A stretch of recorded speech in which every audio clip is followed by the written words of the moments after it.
with a reflection on the Minnesota paradox and the role philanthropy can play in addressing systematic inequality. Please welcome President and CEO of the Minneapolis Foundation, Chanda Smith Baker. Good morning. I'm actually from the St. Paul and Minnesota Foundation. Anyway, when I think about Minnesota, I think about generosity, Fortune 100s, 500s, and a strong social sector, hospitals and volunteers.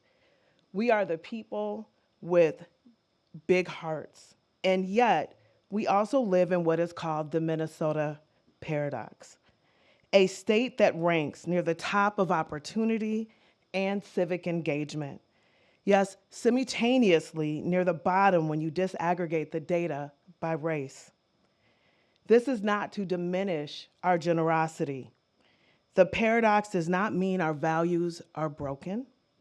It means our practice hasn't yet caught up to our promise. Because here's the thing, the Minnesota paradox is just an extension of the American story.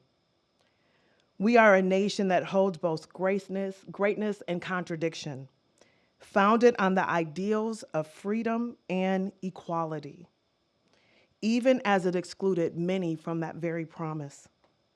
Here in Minnesota, we've simply found a better way, a more polite way of living out those contradictions. We disagree nicely. We care from a distance. We give, but not always in ways that bridge divides between those who have resources and those are most impacted by inequity. Consider this. Minnesota has one of the largest racial homeowner gaps in the country. 77% of white households own their homes, just compared to 28% of Black households.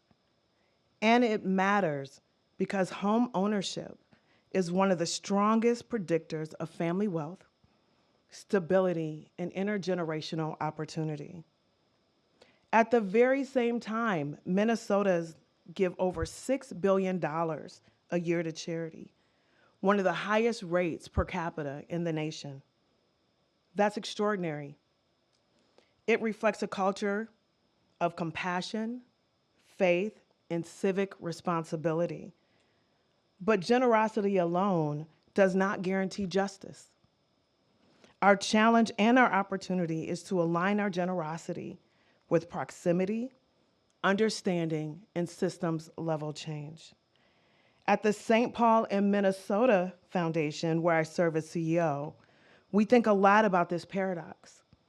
Every year, we and our partners grant over $100 million to strengthen our communities, and yet we know that philanthropy alone can't solve what proximity and courage must.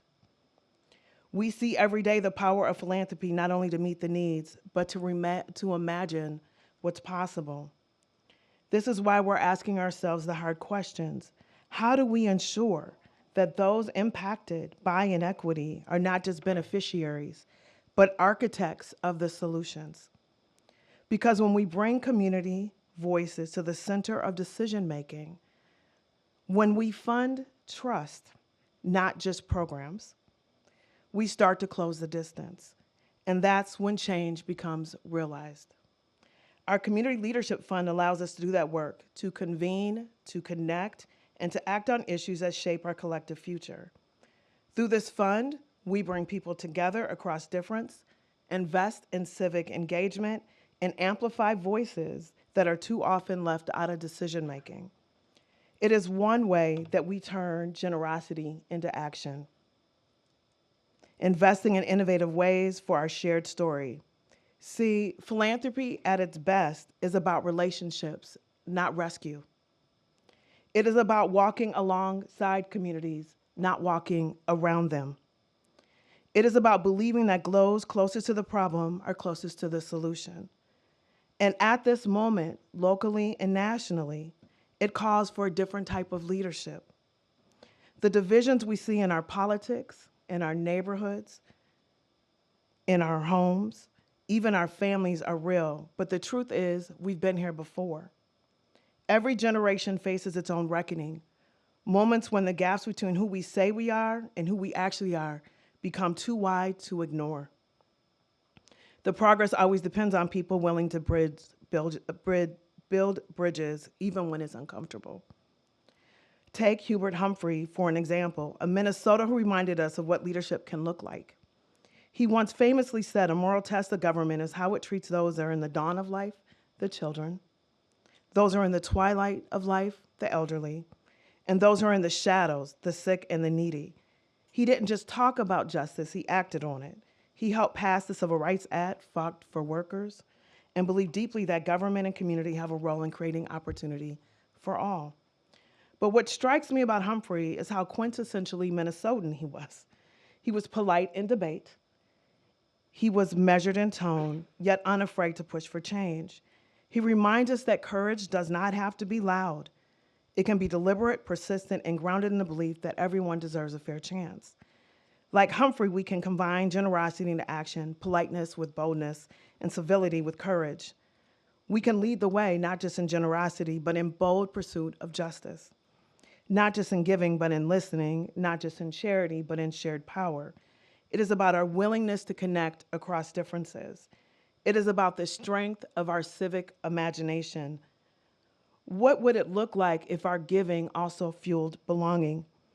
If our philanthropy strengthened democracy itself, ensuring that every voice, every family, and every neighborhood had a stake in our collective success?